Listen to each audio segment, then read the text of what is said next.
During a greenway cleanup alongside an urban stream, I discovered an object nestled in the bushes near the water.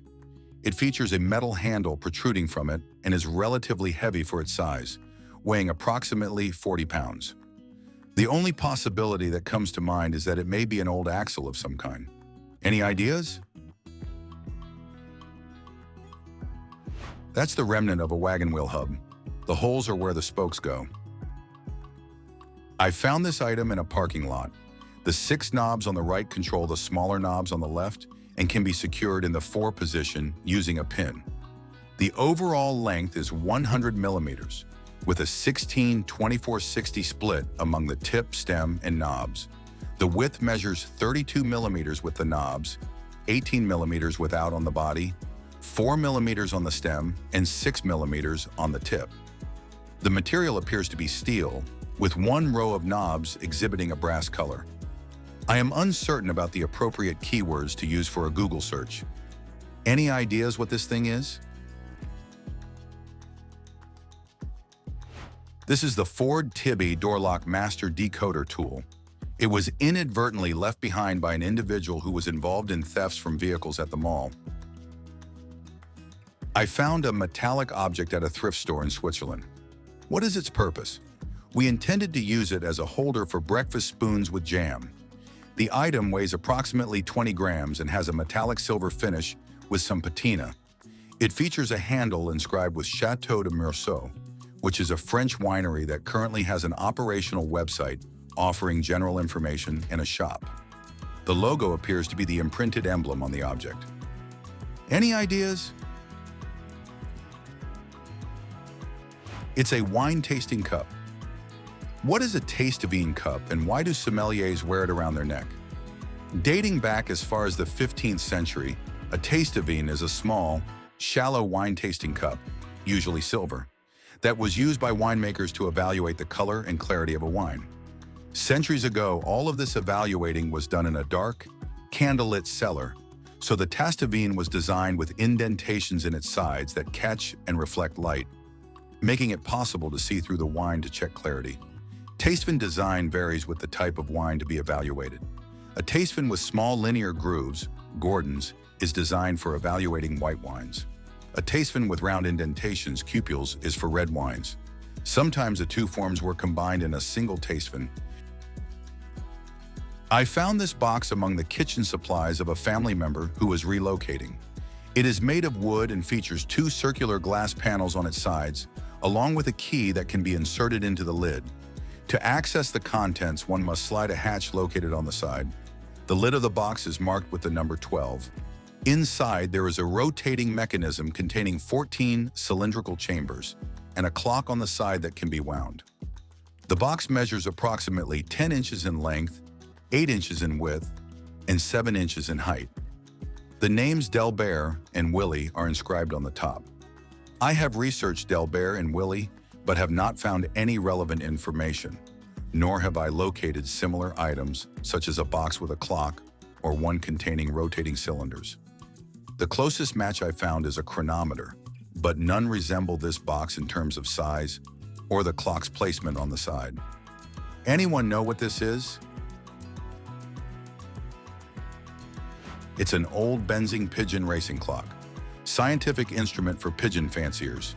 This former printing recorder for racing pigeons includes a clock stopwatch system with its winding key, 10 small brass message boxes to be fixed on a pigeon, and a system to print. The race's carrier pigeons appeared in Belgium at the beginning of the 19th century.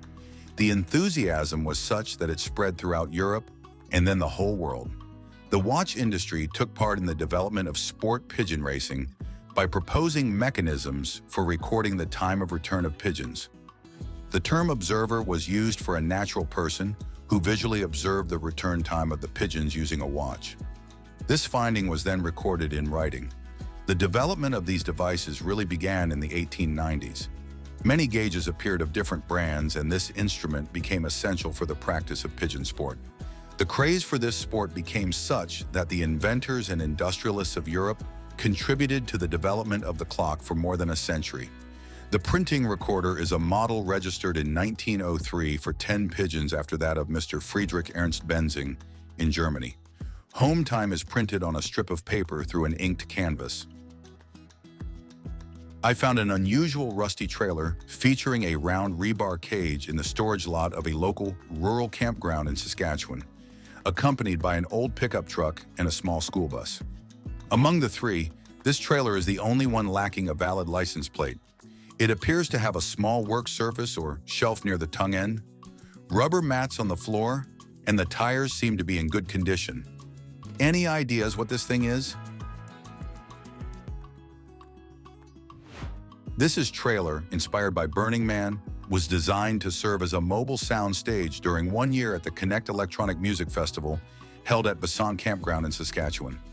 The dome was enveloped in fabric and equipped with a generator, a compact sound system, a DJ setup, and seating for attendees to enjoy rides.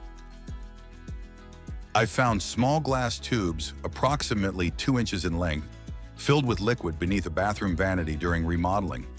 Each tube features a small glass ball at both ends, each displaying a different color. Any idea what this is made for? They are antique perfume ampules, also referred to as perfume nips. I found a handmade ceramic piece, approximately the size of a cauliflower, at a Goodwill store located in the Department of Motor Vehicles area. It bore the stamp RC, but did not have a year indicated. Any ideas? This is designed to steam large German frankfurters. Water is placed at the bottom, and the oven is positioned on a hot plate to maintain warmth, allowing for continuous snacking throughout the day. The sausages rest between ceramic supports, while the gently boiling water ensures they are evenly cooked by lightly tumbling and turning them. I found an object at the very back of our property in an area I rarely visit, and it does not belong to me. We operate a medium-sized farm in Georgia that borders a hunting lease and commercial timberland. The object is red and made of plastic, measuring 3 inches by 2 inches by 1.5 inches. It opens at one end with 2 tabs and slots, while the other end is secured with a screw. The words EZ Start are stamped on one end, and it also has a part number 44867. However, I have not been able to find any information about it so far. I am concerned that this may indicate the presence of trespassers or poachers, and I would like to identify the object to help address this issue. Any ideas what this thing is? This section pertains to the turkey feeder system, where various feeder outlets can be connected to the OP's bracket to accommodate different bird species and developmental stages.